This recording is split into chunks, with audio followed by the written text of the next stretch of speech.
আমার নাম শ্রী উপেন্দ্রনাথ ঘোষ, নিবাস বীরভূম জেলার টগরা নামক গ্রামে। 1871 খ্রিস্টাব্দে আমি বিএ পাস করি, আর তারপরই শুরু হয় চাকরির সন্ধান করা।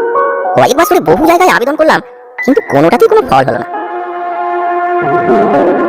অবশেষে জানতে পারলাম শিউড়ি জেলা স্কুলে একটা দ্বিতীয় শিক্ষকের পদ ফাঁকা হয়েছে। খবর পেয়ে নিজেই গেলাম সেখানে। স্যার, আমার চাকরিটা খুবই দরকার। আপনার তো শুনেছি অনেক দয়া, স্যার এই চাকরিটা আমাকে একটু করে দিন।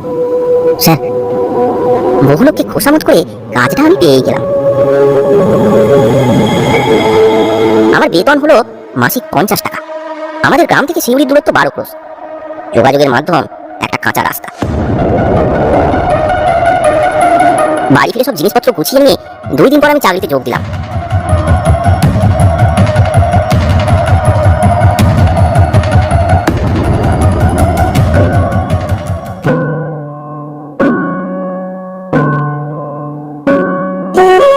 যেমন অল্প বেতন, সেই রকম একটা ছোটখাটো সস্তা বাড়ি খুঁজতে লাগলাম, কিন্তু পেলাম না।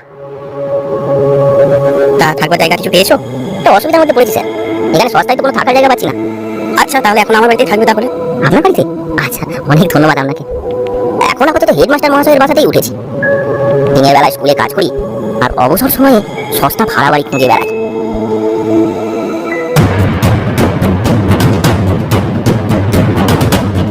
অবশেষে একদিন শহরের প্রান্তে একটা বড় খালি পাকা বাড়ির সন্ধান পেলাম। বাড়িটা অনেকদিন ধরেই খালি পড়ে আছে, জায়গায় জায়গায় ফাটল, ভাঙাচোরা দেয়াল, তবে থাকবার উপযুক্ত কয়েকটা ঘর এখনো সেখানে আছে। দাদা, এখানে কোথাও বাড়ি ভাড়া দেওয়া হয় জানেন কি? ঘর আছে, তবে একটা সমস্যা আছে। লোকে গুজব রটিয়েছে বাড়িটা নাকি ভূতের বাড়ি। তখন আমি সদ্য কলেজের ছোকরা, ইয়ং বেঙ্গল। ভূতের ভয়ে যদি পশ্চাৎপদ হই, তবে আমার বিদ্যা মর্যাদা একেবারে ধূলিসাৎ হয়ে যায়। সুতরাং বাড়িটা আমি নেওয়ারই মনস্থির করলাম। ঠিক আছে, এই বাড়িতে থাকতে আমার কোনো সমস্যা নেই। তাহলে ঠিক আছে, মাসে কিন্তু 5 থেকে ভাড়া লাগবে। ঠিক আছে, আমি রাজি। সামনে রবিবার থেকে তাহলে আমরা থাকতে শুরু করবো।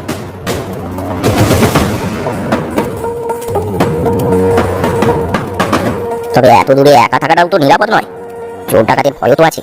তাই একজন সঙ্গী সন্ধান করতে লাগলাম। একজন জুটেও গেল। তিনি আমাদের স্কুলের 4র্থ শিক্ষক, নাম রাসবিহারী মুখোপাধ্যায়। যদিও তিনি বিএ পাস করেননি, তাও কলেজে অধ্যয়ন করেছেন এবং নিজেকে ইয়ং বেঙ্গল শ্রেণীভুক্তই মনে করেন। রাসবিহারী বাবু, বলছি সস্তায় একটা ভাড়া বাড়ি পেয়েছি, থাকবেন নাকি আমার সাথে? আরে আমি যেখানে ভাড়া থাকি সেখানে তো একটু অসুবিধাই হচ্ছে। তাহলে তো ভালোই হলো, এই রবিবার থেকে তাহলে আমরা ওখানে থাকবো। তবে একটা চাকর আর রাঁধুনি সন্ধান করতে হবে, বুঝলেন? তাই তিনি আমার সঙ্গে থাকার জন্য রাজি হয়ে যান। একজন চাকর আর একজন ব্রাহ্মণ পাচক স্থির করা হলো। তবে তারা রাত্রে কেউ ওই বাড়িতে থাকতে রাজি হলো না। হ্যাঁ বাবু, আমরা আপনার সব কাজ করবো, কিন্তু রাতে এখানে থাকতে পারবো না। রাত 9টার মধ্যে আমরা সব কাজ ছেড়ে বাড়ি চলে যাবো। কি আর করা যাবে, তাতেই রাজি হয়ে গেলাম।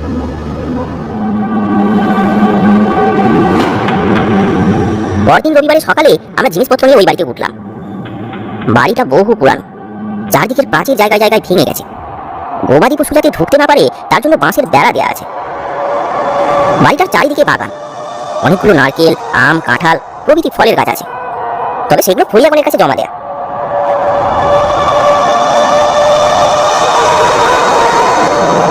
বাড়িটির একতলায় ও দোতলায় সামনের দিকে বেশ বড় বড় দুটো ঘর আছে। সেই ঘর দুটোই আমরা দখল করলাম, কারণ আমাদের প্রয়োজন অল্প। বাড়ির পেছনে একটা পুকুর, তবে তার জন্য খাওয়ার উপযুক্ত নয়, এমনকি স্নান করারও উপযুক্ত নয়। তবে বাসন মাজা প্রভৃতি গৃহকর্ম তাতে করা যায়।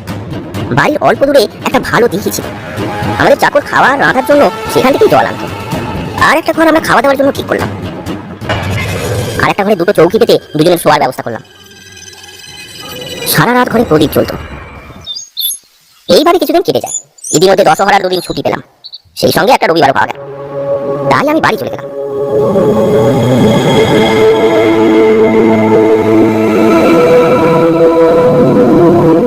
দুদিন পরমানন্দে বাড়িতে কাটিয়ে তৃতীয় দিন সকালে পায়ে হেঁটেই শিউড়ি যাত্রা করলাম। আমাদের গ্রামের 1 ক্রোশ পরে হাতছাড়া বলে একটা গ্রাম আছে। আগে এখানে স্থানীয় জমিদারের অনেকগুলো হাতি বাঁধা থাকতো। হাতিছাড়া থেকে হাতছাড়া নামটি এসেছে। সেই গ্রামের প্রান্তে রাস্তার ধারে একটা মন্দির আছে। সেই মন্দিরে রমাপ্রসন্ন মজুমদার নামের একজন ব্রাহ্মণ থাকেন। তিনি সবসময় তপজপেই নিযুক্ত থাকেন। গ্রামে তিনি একজন সিদ্ধ পুরুষ বলেই বিখ্যাত। চারপাশের গ্রামের লোকেরা তাকে যথেষ্ট শ্রদ্ধা ভক্তি করেন।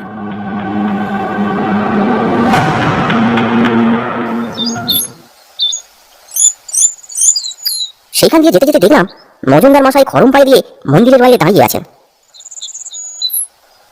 আমি তাকে দেখে তার কাছে গিয়ে একটা প্রণাম করলাম। আশীর্বাদ করে তিনি আমাকে বললেন, আচ্ছা আচ্ছা, হয়েছে হয়েছে। তা বাবা, তুমি কোথায় যাচ্ছ? এই শিউড়ি স্কুলে আমার একটা মাস্টারের চাকরি হয়েছে, দশহরার ছুটিতে বাড়ি এসেছিলাম। কাল স্কুল খুলবে, তাই আজ ফিরে যাচ্ছি। মজুমদার মশাই একটু চিন্তা করে বললেন, বলছি বাবা, আজকে তোমার না গেলেই নয়, আজ বাড়ি ফিরে যাও, কাল বরং যেও। কাল তো স্কুল খুলবে, আমার নতুন চাকরি, এখন কামাই হওয়াটা খুবই খারাপ ব্যাপার, আমাকে এরকম আদেশ করবে না বাবা। তো ওখানে তুমি বাসা কোথায় নিয়েছো? শহরের দক্ষিণে একটা পুরাতন বাড়ি খালি পড়েছিল, সেটাই ভাড়া নিয়েছি। আমি আর আমাদের স্কুলের আরেকজন মাস্টারমশাই রাসবিহারী বাবু একসঙ্গে সেখানেই থাকি।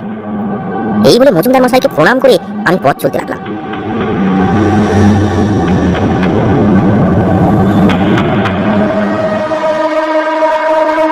বেলা আন্দাজ 2টো হবে, শিউরি পৌঁছালাম।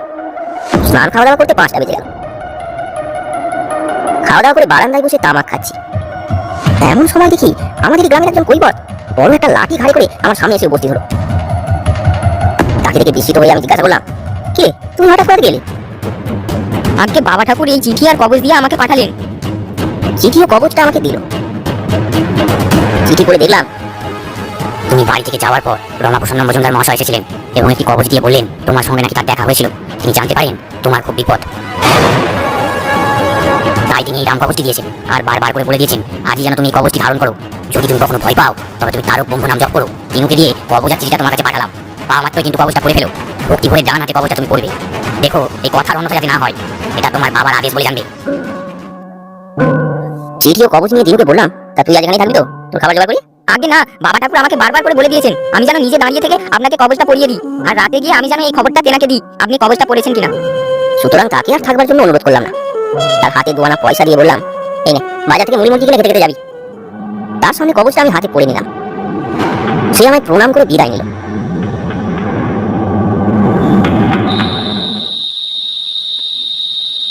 সেদিন রাতে খাওয়া দাওয়ার পর যথাসময়ে আমরা শুতে গেলাম। দুজনেরই চোখের শিয়রে 2টো বড় বড় জানালা। সেই দিকে তাকিয়ে দেখলাম আকাশে মেঘ, মাঝে মাঝে ঘুরে ঘুরে বৃষ্টি হচ্ছে, আবার মাঝে মাঝে প্রবল হাওয়া মেঘকে উড়িয়ে নিয়ে গিয়ে একাদশীর চাঁদকে দৃশ্যমান করছে।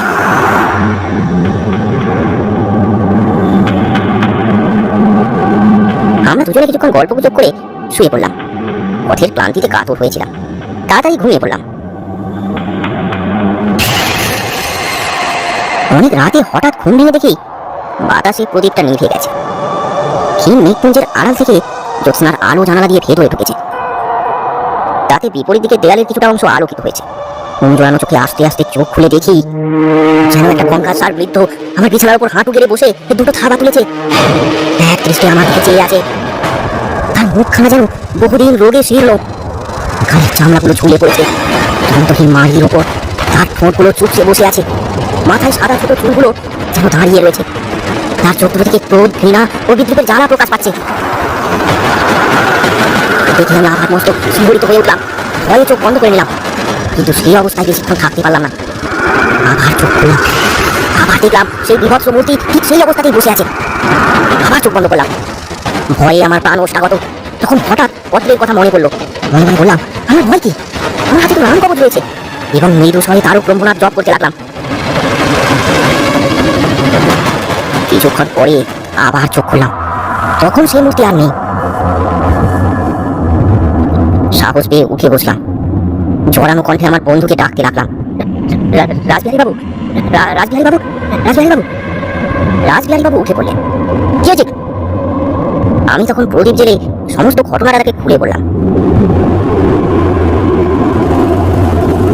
তিনিও খুব ভয় পেয়ে গেলেন।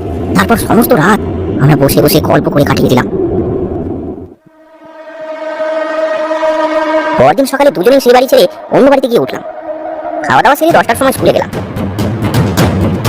ঈদের সময় পিয়ন এসে একটা চিঠি দিয়ে গেল। দেখলাম সেখানে রমাপ্রসন্ন মজুমদার মহাশয় লিখেছেন, বাবা জীবন, গতকাল তোমার সাথে দেখা হওয়ার পর আমি তোমার বাড়িতে গিয়েছিলাম, আর আমি তোমার বাবাকে একটা রাম কবজ দিয়ে আসি। আর তাকে অনুরোধ করেছিলাম যাতে কোনো উপায়ে সেটা তোমাকে সন্ধ্যার আগেই উড়িয়ে দেওয়া হয়। আমি বুঝতে পেরেছিলাম তুমি রাতে কোনোভাবে ভয় পাবে, কিন্তু এই রাম কবজটির গুণে তোমার কোনো বিপদ হবে না। কবজটি তুমি নিয়মিত পড়ে থাকবে, তার যদি কখনো ভয়ের কোনো কারণ ঘটে তবে তার ব্রহ্ম নাম জপ করবে, সর্বদা শ্রদ্ধাচারে থাকবে। মা ভবানী তোমার মঙ্গল করো। চিঠিটা পড়ে আমি বিস্মিত হলাম। সেটা রাসবিহারী বাবুকে দেখালাম। রাসবিহারী বাবু, এই দেখুন। তিনিও খুব আশ্চর্য হলেন।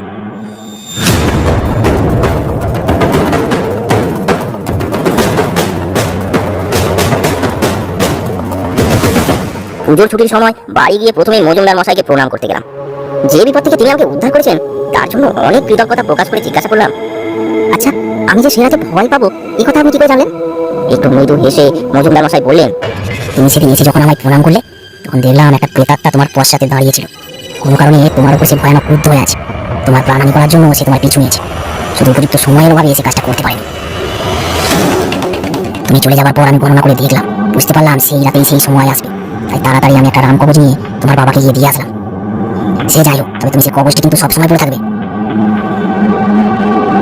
এই কথা শুনে কিছুক্ষণ আমি নীরবে চিন্তা করতে লাগলাম। পরে বললাম, মজুমদার মশাই, আমার সঙ্গে যে লোকটি থাকে সেও তো সেদিন ঘরে শুয়েছিল, কিন্তু তাকে কোনো ভয় দেখালো না কেন? আমরা তো একসঙ্গে সেই বাড়িতেই ছিলাম, তবে আমার উপর এই ভূতের এত রাগ কেন? আচ্ছা, সে লোকটির নাম কি? আগে তার নাম রাসবিহারী মুখোপাধ্যায়। ও, তিনি তো ব্রাহ্মণ, এই কারণে ভূত হঠাৎ করে তার কিছু করতে পারবে না। তুমি কায়স্থ, তোমার প্রাণহানি করাটা তার পক্ষে খুবই সহজ। সে ভূত কি এখনো আমার অনিষ্ট চেষ্টা করছে? হ্যাঁ, করছে।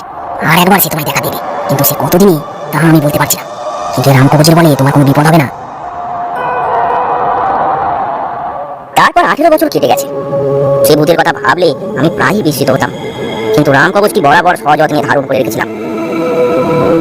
আমি ধীরে ধীরে দ্বিতীয় শিক্ষক থেকে প্রধান শিক্ষক হয়ে গেলাম। পরে আরো কয়েক বছর সুখ্যাতির সঙ্গে কাজ করে প্রেসিডেন্সি বিভাগের ডেপুটি ইন্সপেক্টরের পদ পেলাম। আমার বেতন তখন 150 টাকা হলো। মফস্বলের নানা জায়গায় ঘুরে ঘুরে বিদ্যালয় পরিদর্শন করাই ছিল আমার কাজ। একদিন মেদিনীপুর জেলার একটা গ্রাম্য স্কুল পরিদর্শন করতে যাচ্ছি। সন্ধ্যার পর খাওয়া দাওয়া সেরে গরুর গাড়ি ভাড়া করলাম। তারপর সেই গ্রামের উদ্দেশ্যে রওনা দিলাম। শরৎকালের পূর্ণিমার রাত, আকাশে চাঁদ রয়েছে, জ্যোৎস্না আর ওই চারিদিকটা বেশ পরিষ্কার। রাস্তা দিয়ে গাড়ি মন্থর গতিতে চলেছে। আমি প্রথমে একটু শুয়ে ঘুমানোর চেষ্টা করলাম।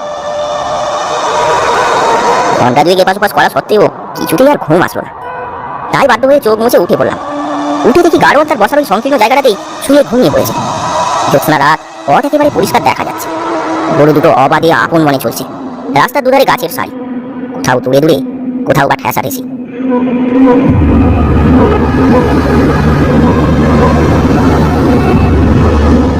ঝুরঝুর করে বাতাস বইছে। গাড়োয়ান আরামে নিদ্রা যাচ্ছে, অথচ গরু দুটো যে অরক্ষিত অবস্থায় পথ চলছে তারা তো নিরাপদ নয়। এই বিবেচনা করে আমি আর শুলাম না, বসে রইলাম।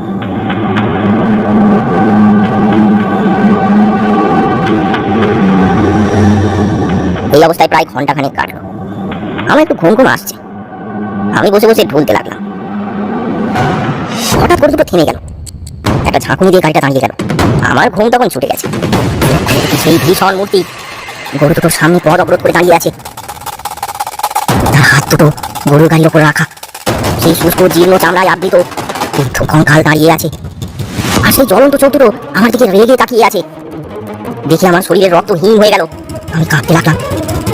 মুখের কাছে হাত রেখে তার উপরম্পনার জপ করতে লাগলাম। কিছুক্ষণ জপ করতে করতে দেখলাম সেই মূর্তি ছায়ার মতো মিলিয়ে যাচ্ছে। তখন সে একেবারে অদৃশ্য হয়ে গেল। গরু দুটো তখন গাড়ি পেছনে ঘুরিয়ে দিয়ে মহা বেগে ছুটতে লাগলো। ঝাঁকুনিতে কারণে ঘুম নিয়ে গেল। সে ধরপড় করে উঠে বললো, এ কি বাবু, গরুগুলো এমন করে ছুটছে কেন? গাড়োয়ান তখন গাড়ি থামানোর জন্য, মুখ ঘোরানোর জন্য অনেক চেষ্টা করলো। আমি আসল কথাটাকে খুলে বললাম না, শুধু বললাম, আরে হয়তো পথে কোনো ভয় দেখেছে তাই ছুটে বাড়ি যাচ্ছে। তুমি থামাও ওদের। গরু দুটো লাঙল টেনে ছেড়ে ফেলার জোগাড়, কিন্তু কিছুতেই তারা দাঁড়ায় না।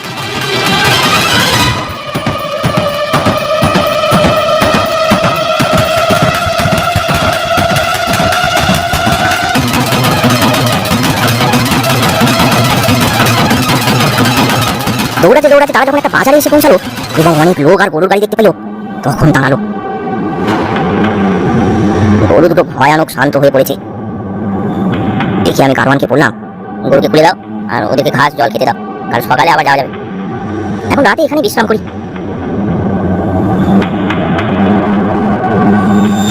তারপর আরো 7 বছর কেটে গেছে, কিন্তু আর কখনো এইরকম ভয় পাইনি।